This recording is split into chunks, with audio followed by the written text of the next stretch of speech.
जय बृहस्पति देव। बृहस्पतिवार का व्रत करने और व्रत कथा सुनने से स्त्री पुरुषों की सभी मनोकामनाएं पूरी होती हैं। इस व्रत से धन संपत्ति की प्राप्ति होती है, निसंतानों को पुत्र प्राप्त होती है, परिवार में सुख शांति बनी रहती है और सभी आनंद पूर्वक रहते हैं। इसकी विधि: बृहस्पतिवार को सूर्योदय से पहले उठकर स्नान आदि करके नृत्य निर्वित होकर भगवान बृहस्पति देव का स्मरण करते हुए व्रत का आरंभ करना चाहिए। उपासक को घर के किसी कक्ष में छोटा अथवा बड़ा पूजा स्थल बनाकर उसमें भगवान बृहस्पति देव की प्रतिमा की स्थापना करनी चाहिए। घर के समीप किसी मंदिर में जाकर भी भगवान बृहस्पति देव की पूजा की जा सकती है। भगवान बृहस्पति देव पीले रंग के पुष्प और पूजा के लिए पीले रंग की सामग्री को विशेष रूप से पसंद करते हैं, इसलिए स्नान के बाद पीले रंग के वस्त्र धारण करने का विशेष महत्व बताया गया है। पीले रंग के पुष्प, केले और पीले चंदन से भगवान बृहस्पति देव की पूजा का विधान है। बृहस्पतिवार के व्रत में उपासक को पूरे दिन में एक समय ही भोजन करना चाहिए। भोजन में चने की दाल, बेसन और दूसरे पीले रंग के खाद्य पदार्थों का ही सेवन करना चाहिए। व्रत करने वाले पुरुष बृहस्पतिवार को दाढ़ी व सिर के बाल न कटाएं। पूजा के समय भगवान बृहस्पति देव से जो मनोकामना प्रकट की जाती है वह उस मनोकामना को पूरी करते हैं। इस व्रत में व्रत कथा पढ़ने और सुनने का विशेष महत्व है। बृहस्पतिवार की व्रत कथा आरंभ होती है। प्राचीन समय की बात है। भारत में एक राजा राज करता था। वह बड़ा प्रतापी तथा दानी था। वह नित्य प्रति मंदिर में भगवत दर्शन करने जाता था। वह ब्राह्मण और गुरु की सेवा किया करता था। उसके द्वार से कोई भी याचक निराश होकर नहीं लौटता था। वह प्रत्येक गुरुवार को व्रत रखता एवं पूजन करता था। हर दिन गरीबों की सहायता करता था, परंतु यह सब बातें उसकी रानी को अच्छी नहीं लगती थी। वह न व्रत करती और न किसी को एक भी पैसा दान में देती थी। वह राजा से भी ऐसा करने को मना किया करती थी। एक समय की बात है कि राजा शिकार खेलने वन को चले गए। घर पर रानी और दासी थी। उस समय गुरु बृहस्पति साधु का रूप धारण कर राजा के दरवाजे पर भिक्षा मांगने आए। साधु ने रानी से भिक्षा मांगी तो वह कहने लगी, हे साधु महाराज, मैं इस दान और पुण्य से तंग आ गई हूँ। इस कार्य के लिए तो मेरे पति देव ही बहुत हैं। अब आप ऐसी कृपा करें कि सारा धन नष्ट हो जाए और मैं आराम से रह सकूं। साधु रूपी बृहस्पति देव ने कहा, हे देवी, तुम बड़ी विचित्र हो। संतान और धन से कोई दुखी नहीं होता है, इसको सभी चाहते हैं। पापी भी पुत्र और धन की इच्छा करता है। अगर तुम्हारे पास धन अधिक है तो भूखे मनुष्यों को भोजन कराओ, प्याऊ लगवाओ, ब्राह्मणों को दान दो, धर्मशालाएं बनवाओ, कुआं, तालाब, बावड़ी, बाग बगीचे आदि का निर्माण कराओ तथा निर्धनों की कुंवारी कन्याओं का विवाह कराओ, साथ ही यज्ञ आदि करो। इस प्रकार के कर्मों से आपके कुल का और आपका नाम परलोक में सार्थक होगा एवं स्वर्ग की प्राप्ति होगी। परंतु रानी साधु की इन बातों से खुश नहीं हुई। उसने कहा, हे साधु महाराज, मुझे ऐसे धन की आवश्यकता नहीं जिसको मैं अन्य लोगों को दान दूं तथा जिसको रखने और संभालने में ही सारा समय नष्ट हो जाए। साधु ने कहा, हे देवी, यदि तुम्हारी ऐसी ही इच्छा है तो जैसा मैं तुम्हें बताता हूँ तुम वैसा ही करना।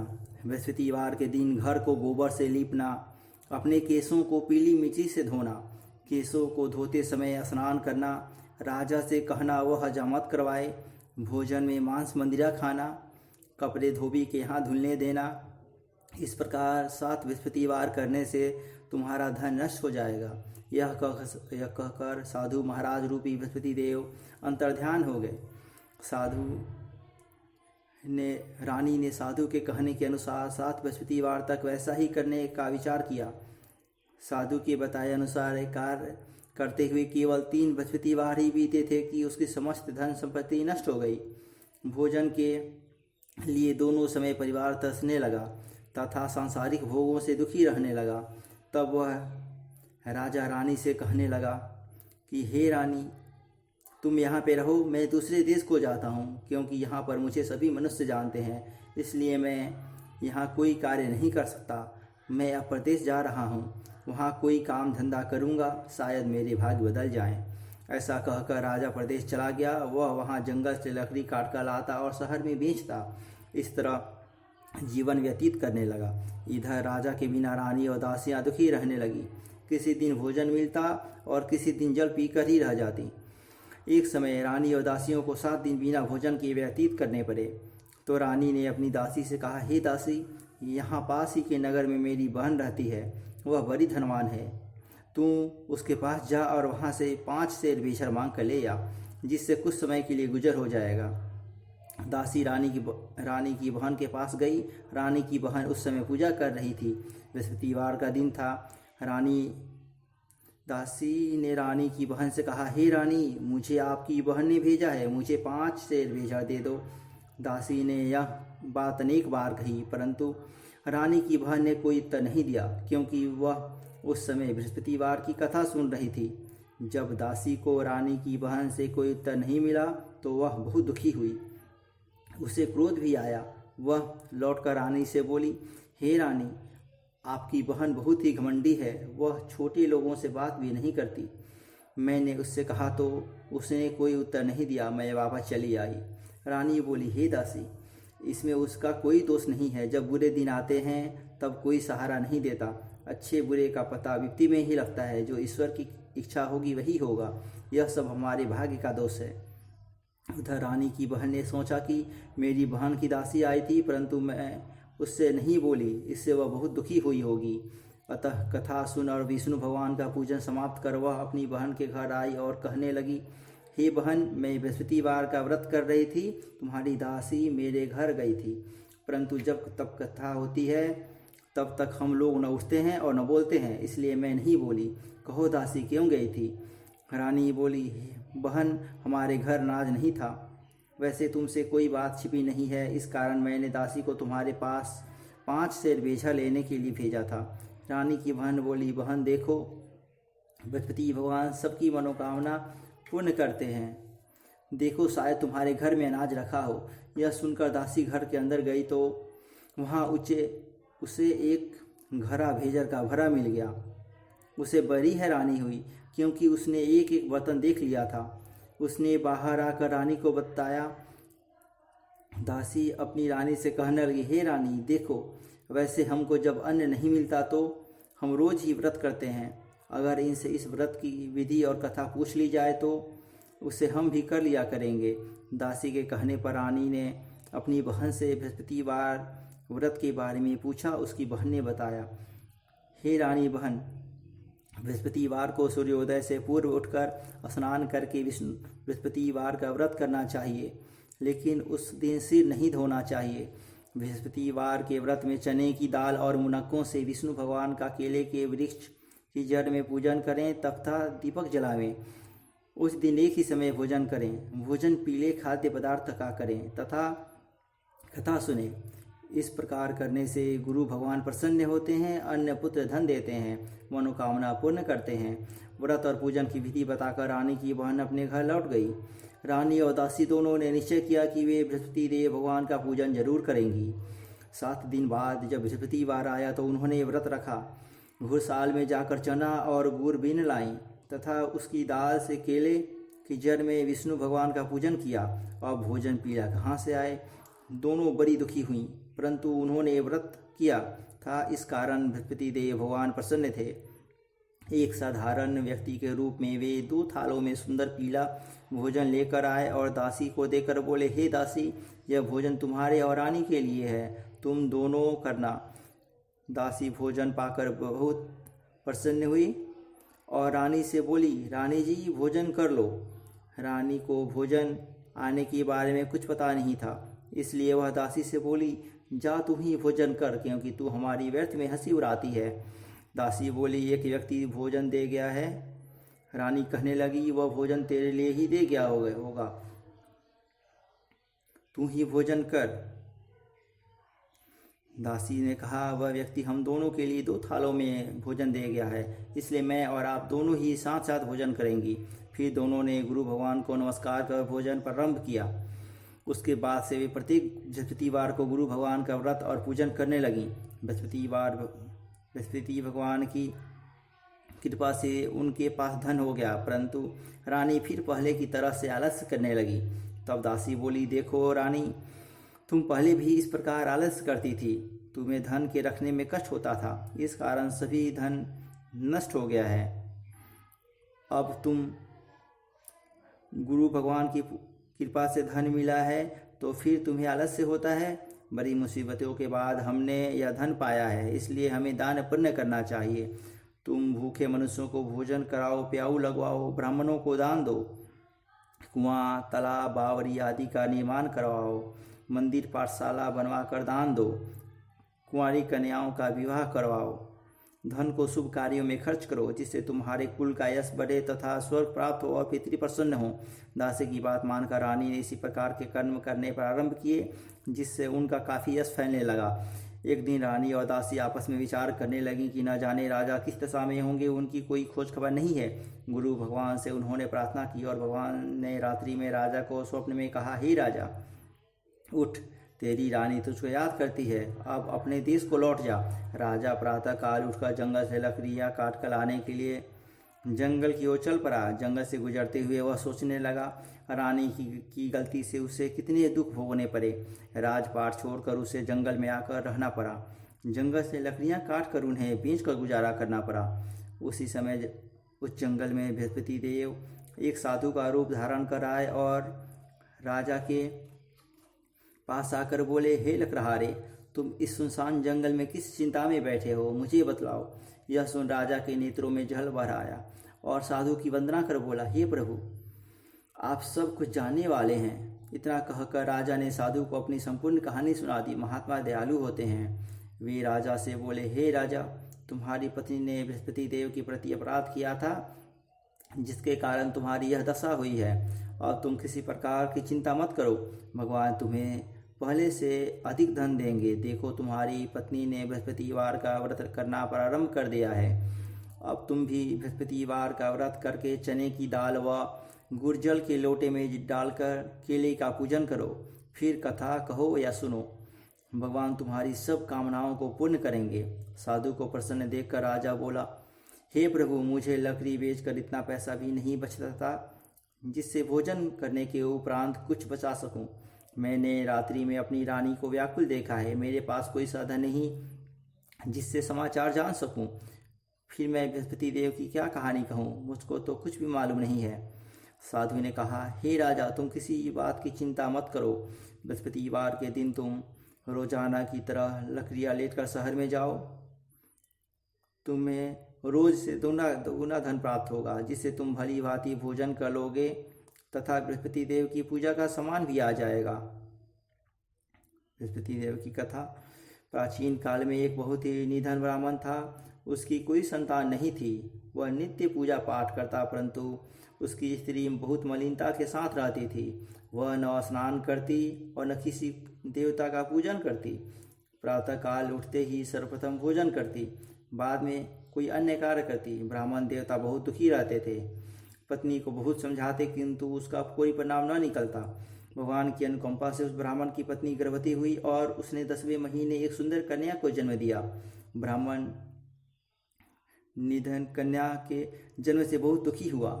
धीरे धीरे ब्राह्मण की कन्या बड़ी होने लगी। बचपन से ही उस कन्या की रुचि भगवान विष्णु की पूजा में थी।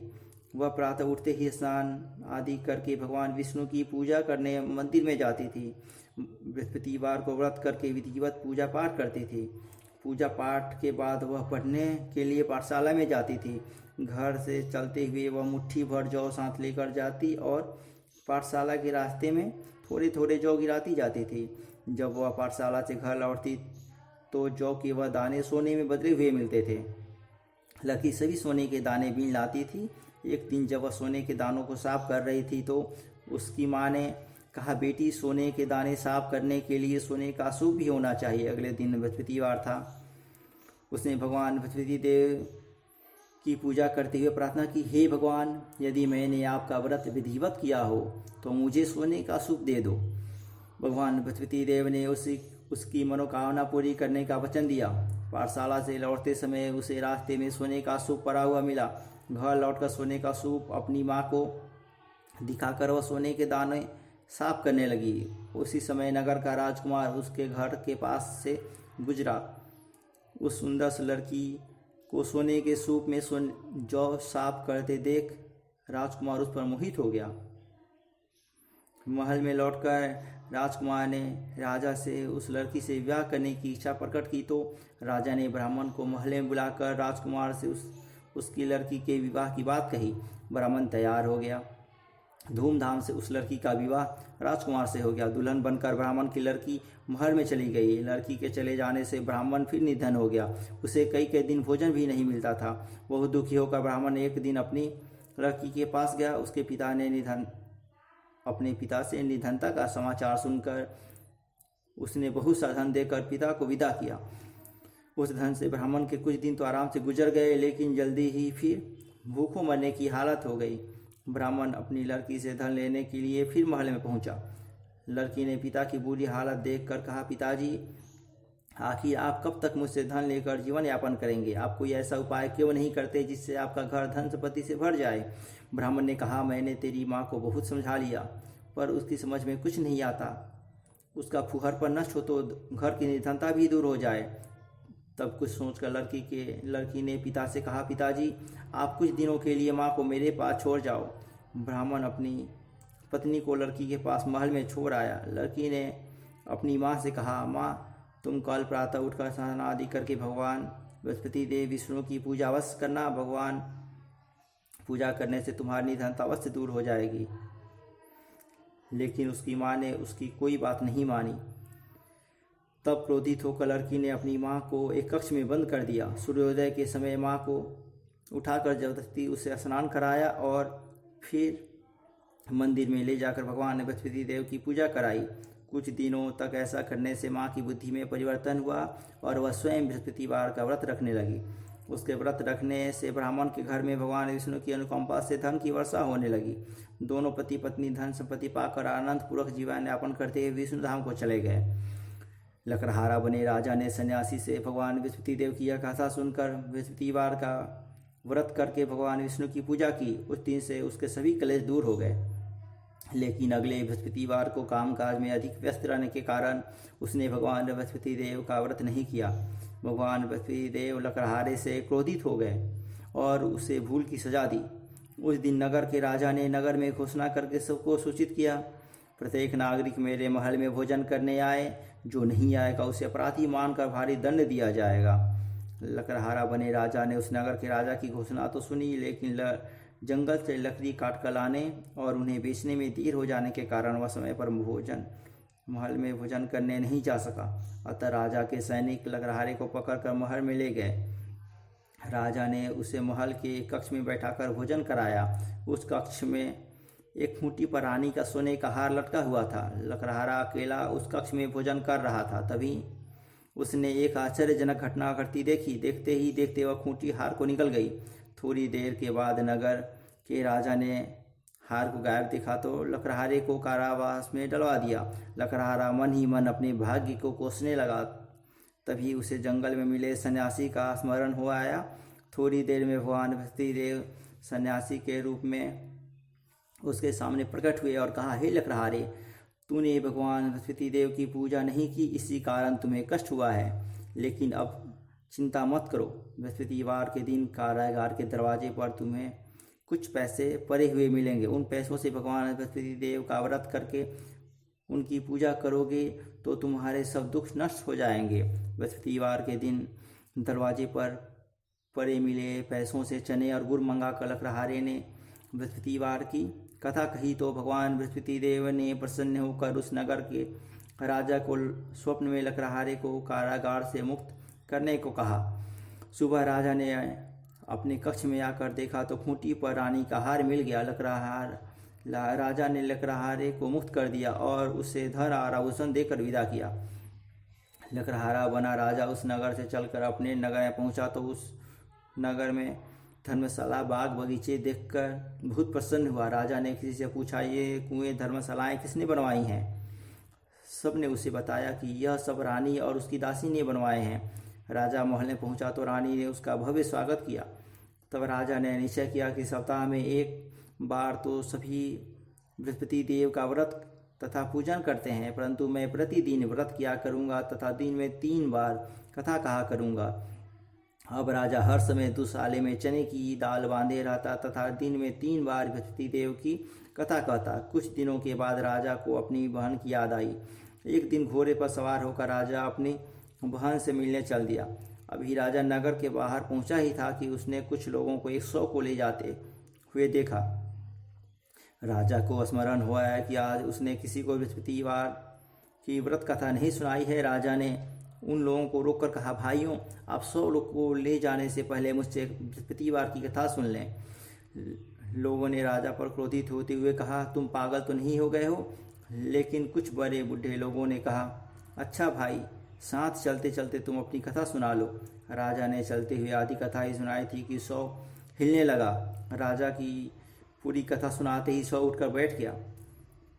लोगों ने हैरानी से दांतों तले उंगली दबाई और अगले बृहस्पतिवार से भगवान बृहस्पति देव का व्रत करने व कथा सुनने का निश्चय कर लिया।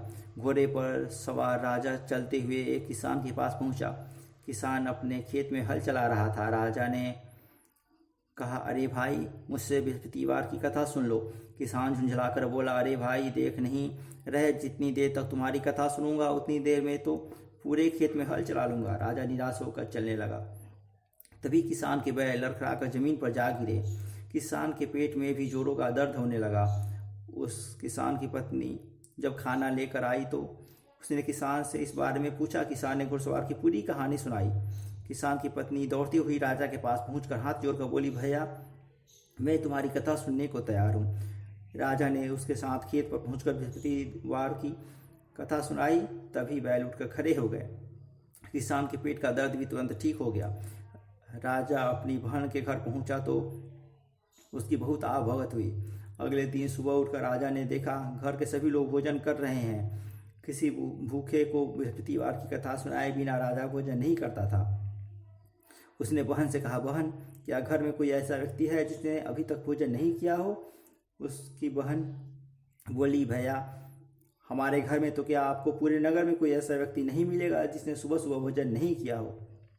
तब राजा ने बहन के घर से निकलकर उस नगर में बिना भोजन किए व्यक्ति की तलाश की। एक गरीब के घर में उसका बेटा बीमार होने के कारण भूखा रह गया था। राजा ने उसको जाकर बृहस्पतिवार की कथा सुनाई। कथा सुनते सुनते गरीब का बेटा बिल्कुल ठीक हो गया।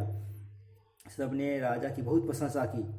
एक दिन राजा ने अपनी बहन से कहा, बहन, अब हम अपने घर जाना चाहते हैं, तुम हमारे साथ चलो, कुछ दिन वहाँ रह कर लौट आना। राजा की बहन ने अपनी सास से पूछा तो सास ने ताने देते हुए कहा, बहू, मायके जाना तो अकेली जाना, मेरे पोतों को नहीं ले जाना। तुम्हारी भाई को कोई संतान नहीं है, कहीं तुम्हारी भाभी मेरे पोतों पे कोई जादू टोना न कर दे। दूसरे कक्ष में बहन की सास की बातें सुनकर राजा दुखी मन से अकेला ही अपने नगर को लौट गया। रानी ने राजा को से कहा, आप तो अपनी बहन को साथ लाने की बात कह कर गए थे, फिर बहन को साथ क्यों नहीं लाए?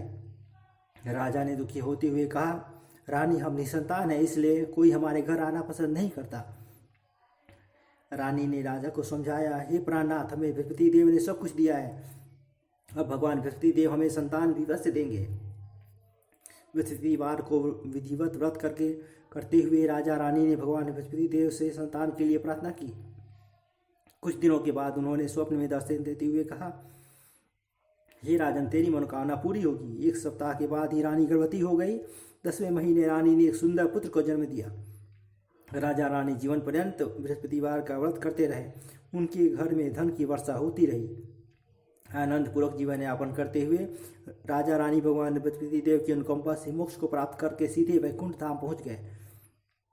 बृहस्पतिवार को विधिवत व्रत करके जो स्त्री पुरुष भगवान विष्णु की पूजा करते हैं, भगवान उनकी सभी मनोकामनाएं पूरी करते हैं। इति बृहस्पतिवार व्रत कथा। बृहस्पति जी की आरती। ओम जय बृहस्पति देवा, ओम जय बृहस्पति देवा, छिन छिन भोग लगाऊं कदली फल में यवा, ओम जय बृहस्पति देवा।